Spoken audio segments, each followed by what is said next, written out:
Praise the Lord. खुदावन यीशुआ हमशीह के नाम से आप सबों को फिर एक बार इस YouTube चैनल के अंदर स्वागत करते हैं। और मैं वेडनेसडे के बाइबल स्टडी के लिए आपके सामने उपस्थित हूँ। आज का जो विषय एक नया विषय है। आज का विषय है, जब रेहोबोआम स्थिर हो गया तब उसने यहोवा की व्यवस्था को त्याग दिया। दूसरा इतिहास 12वां अध्याय पहला वचन। इसमें हम शास्त्र की उदाहरणों को देखेंगे। तो यहाँ पे हम लोग कुल मिलाकर 8 उदाहरण को देखेंगे। तो इस वचन में जाने से पहले हम दुआ करें ताकि खुदा हमें बुद्धि ज्ञान समझ दे उसके पवित्र कलाम को समझने की। तो आइए अपने आंखों को बंद करें, सिरों को झुकाएं, प्रार्थना करें।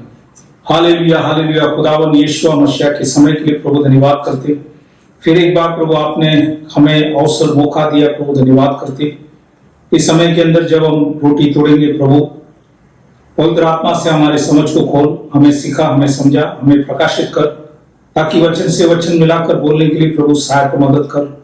हर शैतान के हल्ले से बचा और आपके नाम की महिमा होने के लिए खुदावन हम आपसे विनती प्रार्थना करें। दया कर, अनुग्रह कर। छोटी सी विनती खुदावन यीशुआ मसीह के नाम से मांगता हूं, सुन कबूल कर, आमीन। तो आज का जो विषय है, जब रेहोबोआम स्थिर हो गया तब उसने यहोवा की व्यवस्था को त्याग दिया। दूसरा इतिहास 12वां अध्याय पहला वचन। इसमें शास्त्र की उदाहरणों को हम देखेंगे। उसमें 8 उदाहरण है। पहला इजराइल के विषय में। परमेश्वर के दास मूसा को खुदा ने दिया हुआ वचन, व्यवस्था विवरण, इसका 8वां अध्याय 10 से 14 वचन। यहाँ पे जब हम पढ़ते हैं तो यहाँ पे लिखा है, और तू पेट भर खाएगा और उस उत्तम देश के कारण जो तेरा परमेश्वर यहोवा तुझे देगा उससे धन्य मांग। इसलिए सावधान रहना, कहीं ऐसा ना हो कि अपने परमेश्वर यहोवा को भूलकर उसके जो आज्ञाएं, नियम और विधि मैं आज तुझे सुनाता हूं उनका मानना छोड़ दे। ऐसा ना हो कि जब तू खाकर तृप्त हो और अच्छे अच्छे घर बनाकर उनमें रहने लगे और तेरी गाय बैल और भेड़ बकरियों की बढ़ती हो और तेरा सोना और चांदी और तेरा सब प्रकार का धन बढ़ जाए। तब तेरे मन में अहंकार समा जाए और तू अपने परमेश्वर यहोवा को भूल जाए जो तुझको दासवत के घर अर्थात मिस्र देश से निकाल लाया है। तो यहाँ पे खुदा मूसा के द्वारा इजरायली लोग को समझाए कि जब परमेश्वर तुम्हें सब प्रकार की आशीष करेंगे, अच्छे घर देंगे, गाय भैंस बढ़ेंगे, सोना चांदी बढ़ेंगे, तो हम अहंकार होकर परमेश्वर को भूलना नहीं चाहिए।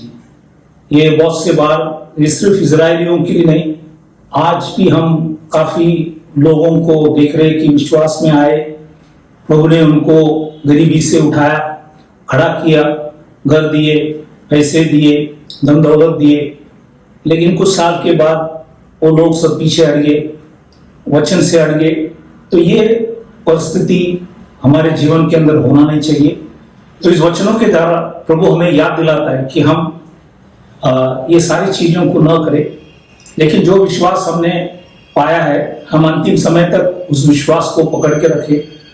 हम खुदा के पवित्र कलाम से न हटे। इसलिए प्रभु ने इजरायलियों को मूसा के द्वारा याद दिलाया कि ये सब चीज हम न करें, क्योंकि प्रभु ने हमें भी दासवत के घर, शैतान के घर से हमें चुरा कर हमें निकाला है, तो हम विश्वास योग्य बना रहे। अब हम दूसरा उदाहरण में जाएंगे। वो है सुलेमान के जीवन। इस व्यक्ति को प्रभु ने बहुत से बड़े आशीष किए।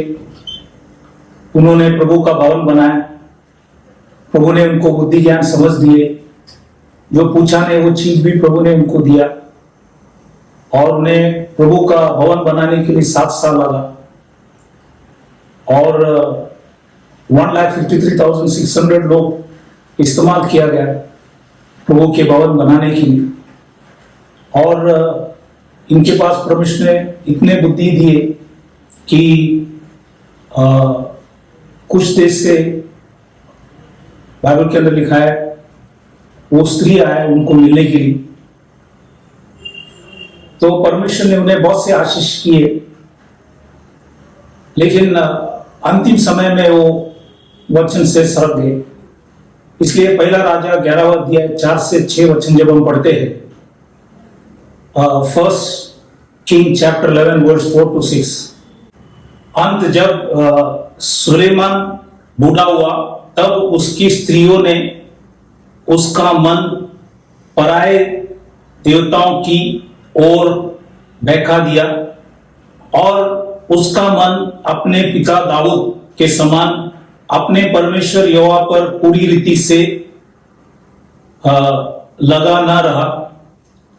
सुलेमान तो सिदियोनियों के एस्त्रोत नामक देवी और अमोनियों की मिल्कम नामक घृणित देवता के पीछे चला।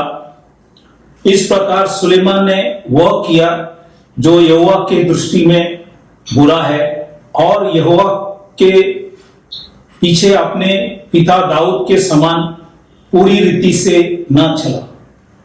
सुलेमान शुरुआत में प्रभु ने उन्हें बहुत आशीष किए, लेकिन अंत के समय में स्त्री लोगों ने उनका मन बिगाड़ दिया। वो देवी देवताओं के पीछे चले गए, उसने 10 आज्ञाओं को भूल गए, और उनके जीवन के अंदर आखिरी में दुश्मन लोग कार्य किया।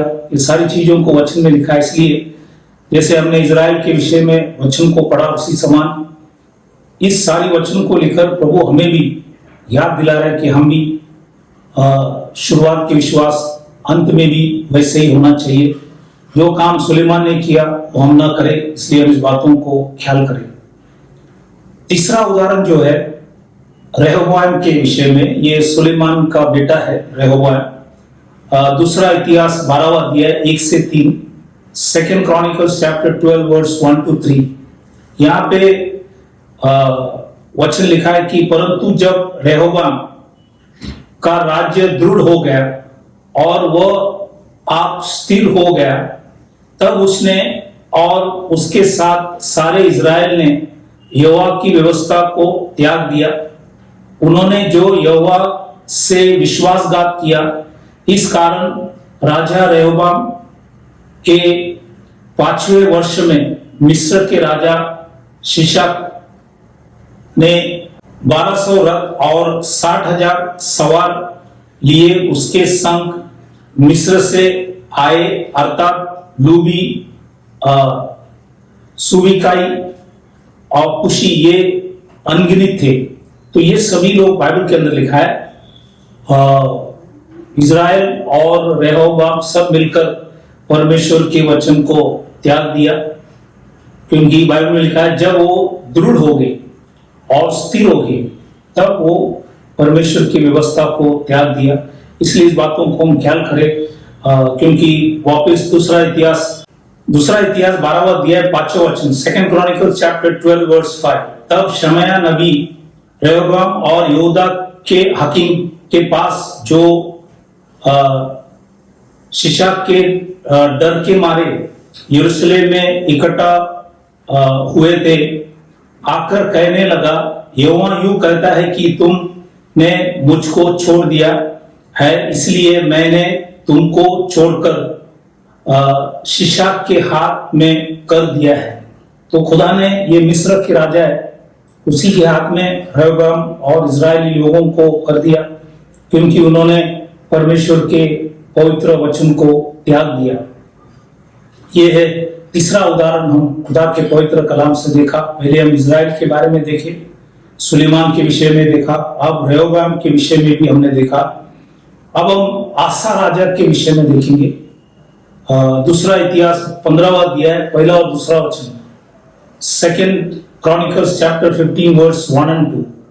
यहाँ पे लिखा है, तब परमेश्वर का आत्मा ओदेद के पुत्र अजारिया में समा गया और वह आशा से भेंट करने निकला और उसे कहा, हे आशा और ये सारे यहूदा और बिन्यामीन मेरी सुनो, जब तक तुम यहोवा के संग रहोगे तब तक वह तुम्हारे संग रहेगा, और यदि तुम उसकी खोज में लगे रहो तब तो वह तुमसे मिला करेगा, परंतु यदि तुम उसको त्याग दोगे तो वह भी तुमको त्याग देगा।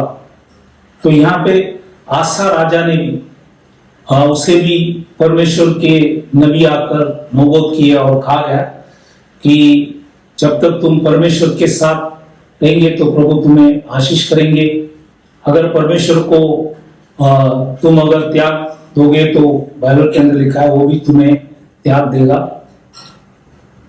और भी एक वचन हम पढ़ेंगे, दूसरा इतिहास 16वां अध्याय 7वां वचन, सेकंड क्रॉनिकल्स चैप्टर 16 वर्स 7। उस समय अनानी दर्शी यहूदा के राजा आसा के पास जाकर कहने लगा, तूने तो अपने परमेश्वर यहोवा पर भरोसा नहीं रखा, वरन आराम की राजा की पर भरोसा रखा है। इस कारण आराम के राजा की सेना तेरे हाथ से बच गई है। तो यहाँ पे खुदा ने परमेश्वर के नबी के द्वारा उसे कह दिया कि तुमने भरोसा आरामी देश के राजा के ऊपर रखा, परमेश्वर के ऊपर नहीं। इसलिए बाइबल के अंदर लिखा है आराम की जो सेना है तेरे हाथ से बच गई है। तो इसलिए यहाँ पे आसा राजा भी शुरुआत में अच्छे काम किए, प्रभु के ऊपर भरोसा रखे, लेकिन कुछ समय के बाद वो भी सच्चाई से हट गए। इसलिए ये चौथा उदाहरण हमने खुदा के पवित्र कलाम से देखा। पांचवा उदाहरण है यहोशाफात के विषय में हम देखेंगे। दूसरा इतिहास 18वां अध्याय पहला वचन, सेकंड क्रॉनिकल्स चैप्टर 18 वर्स 1। यहाँ पे लिखा है, यहोशाफात बड़ा धनवान और ऐश्वर्यवान हो गया और उसने एहाब के घराने के साथ विवाह संबंध स्थापित किया। तो ये यहोशाफात जाके इजराइल की जो राजा था एहाब उससे संगति किए, और इतना भी नहीं, आगे और भी कुछ वचन लिखा है। दूसरा इतिहास 20:35 से 37 जब हम पढ़ते हैं, second Chronicles chapter 20 verse 35 to 37, यहाँ पे लिखा है कि इसके बाद यहूदा के राजा यहोशाफात ने इजराइल के राजा अहज्याह से जो बड़ी दुष्टता करता था मेल किए। तो इन्होंने उनसे जाके मेल किया।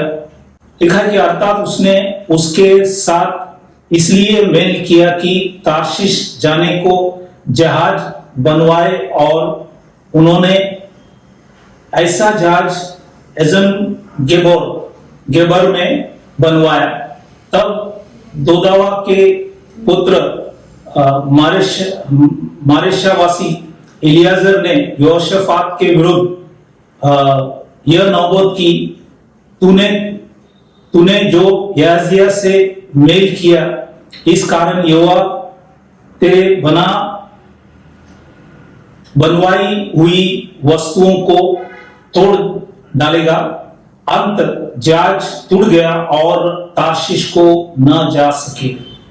तो यहाँ पे यहोशाफात ने पहले एहाब से संगति किया जो इजराइल के राजा थे, और वो वचन के आधार पर नहीं चलते थे।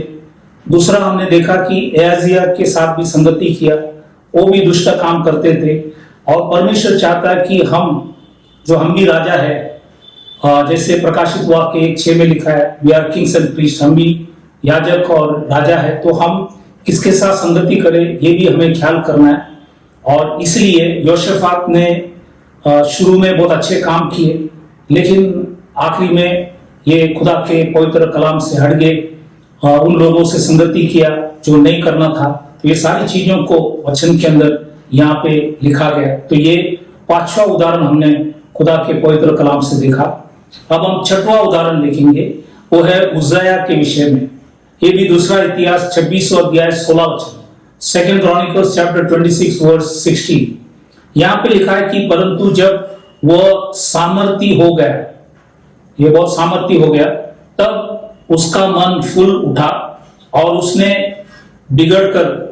बिगाड़कर अपने परमेश्वर यहोवा के विश्वासघात किया, अर्थात वह धूप की वेदी पर धूप जलाने को यहोवा के मंदिर में घुस गया।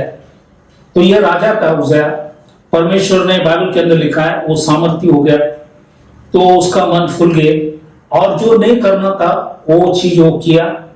वो मंदिर में जाके धूप जलाने, और ये धूप जलाने का काम याजक लोग का है, लेकिन ये राजा होकर ये मंदिर में जाके ये सब किया। वहां पे कम से कम 80 याजक थे, उन सभी लोगों ने उनसे विनती किया ये मत करो, लेकिन उन्होंने सुना नहीं।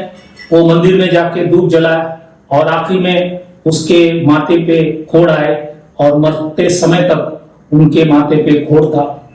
इसलिए इस बातों को हम ख्याल करें कि उज्जियाह भी शुरुआत में बहुत अच्छे काम किए, लेकिन आखिरी में वो भी खुदा के वचन के विरुद्ध चले गए। ये है छठवां उदाहरण जो हमने खुदा के पवित्र कलाम से देखा। सातवां उदाहरण है नए करार के अंदर यीशु मसीह का 12 में से एक शिष्य, उसका नाम था यहूदा। इसके विषय में वचन क्या कहता है, देखो यहाँ पे प्रेरित की किताब पहला अध्याय 16 से 18, एक्ट्स चैप्टर 1 16 to 18। इधर लिखा है कि जैसे परमेश्वर की दास पत्रोस वहां पे जो भी लोग जमे थे उनसे कहता है, ये भाइयों आवश्यक था कि पवित्र शास्त्र का वह लेख पूरा हो जो पवित्र आत्मा ने दाऊद के मुंह से यहूदा के विषय में, जो यीशु के पकड़ने वालों का अगुआ था, पहले से कहा था, क्योंकि वह तो हम में गिने गए और इस सेवकाई में सहभागी हुआ। उसने अधर्म की कमाई से एक खेत मोल लिया और सिर के बल गिरा और उसका पेट फट गया और उसके सब हथेलियां निकल पड़ी और ये आत्महत्या किया। यीशु मसीह का शिष्य था, लिखा है कि वो हमारे साथ गिने गए और इस सेवकाई में सहभागी हुआ, मतलब पूरा नहीं, थोड़ा सेवकाई में उन्होंने भाग लिया, लेकिन इन्होंने यीशु मसीह को पकड़ कर दिए, उन्होंने रिश्वत लिए, पैसे लिए, ये सारी चीजों की, इसलिए आखिरी में हमने देखा कि वो आत्महत्या किया। तो ये सातवां उदाहरण है जो हमने खुदा के पवित्र कलाम से देखा। आठवां उदाहरण है दूसरी तिमोथियस 4 अध्याय 10वां वचन, 2 तिमोथी चैप्टर 4 वर्स 10। ये डीमस के विषय में है। ये परमेश्वर के दास पौलुस के साथ सेवकाई करते थे, लेकिन यहाँ पे लिखा है कि कुछ समय के बाद क्योंकि दीमस ने इस संसार को प्रिय जानकर मुझे छोड़ दिया है और थिस्सलुनीका को चला गया है। तो ये दीमस कुछ समय विश्वास में स्थिर रहे, पौलुस के साथ सेवकाई किया, लेकिन कुछ समय के बाद वचन में लिखा है वो संसार को प्रिय जाना और परमेश्वर के दास को छोड़ दिए। तो ये 8 उदाहरण हमने इस खुदा के पवित्र कलाम से आज जो हमने देखा, क्योंकि जैसे रोयाबाम स्थिर हो गए तब उसने यहोवा की व्यवस्था को त्याग दिया, वैसे हमने ये सारा उदाहरण को देखा। इजराइल के विषय में प्रभु ने उनको याद दिलाया, सुलेमान के विषय में हमने देखा, रोयाबाम के विषय में देखा, आसा राजा के विषय में देखा, यहोशाफात के बारे में देखे, उज्जियाह राजा के विषय में देखा, यीशु मसीह का शिष्य यहूदा के विषय में देखा और आखिरी में दीमस के विषय में देखा। तो इसलिए आज प्रभु इस वचनों के द्वारा याद दिला रहे हैं, हमारी शुरुआत के विश्वास, अंत के विश्वास वैसी होना चाहिए। हम जब परमेश्वर आशीष करता है, आशीर्वाद करता है, तो हम उसे हटना नहीं, उसके वचन से हटना नहीं, इस बातों को हमें ख्याल करना है। इसलिए आज भी यदि कोई प्रभु को नहीं जानते तो आपको खुदा एक मौका देता है उसको जानने के लिए। उनकी वचन में प्रेरित की किताब में लिखा है, पश्चाताप करो, हर व्यक्ति अपने पापों की क्षमा के लिए खुदावन यीशु मसीह के नाम से बपतिस्म लो, तो तुम्हें बाइबल के अंदर लिखा है पवित्र आत्मा का दान मिलेगी। और ये सिर्फ यहूदियों के लिए नहीं, जो लंबे लोग हैं, मतलब यरूशलेम से लंबे है, अन्य जातियों के लिए भी प्रभु ने दिया हुआ वचन है। इसलिए इस बातों को हम ख्याल करें और प्रभु को माने और अंतिम समय तक हम विश्वास को पकड़ के रखें, ताकि प्रभु हमें आशीष करे। तो इस वचनों से प्रभु आप सबों को आशीष करे। हम विदा होने से पहले सभी लोग जो बीमार, तकलीफ, परेशानी, संकट, मुसीबत में, उन सभी के लिए हम दुआ करें ताकि खुदा उन्हें चंगाई दे। तो आइए अपनी आंखों को बंद करें, सिरों को झुकाए, हम प्रार्थना करें। Hallelujah, hallelujah. खुदावन यीशु मसीह के समय के लिए प्रभु धन्यवाद करते। आपने जो भी हमें मन्ना दिया प्रभु, उस वचन के लिए हम धन्यवाद करते। सुनने वाले सुनाने वाले दोनों के ऊपर दया कर, सबों के समझ को खोल, ताकि जो विश्वास हमने पाए अंतिम समय तक हमें उसे पकड़ के लेने के लिए प्रभु सहायता मदद कर लो। सभी के ऊपर दया कर, अनुग्रह कर। इस समय के अंदर विशेष करके जो भी बीमार, तकलीफ, परेशानी, संकट, मुसीबत, अलग अलग समस्या में प्रभु, उन सभी के लिए प्रार्थना करें। आपने कहा फटके से चंगाई दे, आपने भाई और लहू से सारी अपराधों को क्षमा कर, विश्वास सबों को चला। सभी के ऊपर दया कर, अनुग्रह कर। आपने हमारी विनती, प्रार्थना सुना। धन्यवाद कर छोटी सी विनती खुदावन यीशु मसीह के नाम से मांगता, सुन, कबूल कर। आमीन। फिर एक बार आप सबों को धन्यवाद करना चाहता हूं कि आप परमेश्वर के पवित्र कलाम सुन रहे। प्रभु आप सबों को इस वचन के द्वारा आशीष करें। Thank you. Praise the Lord.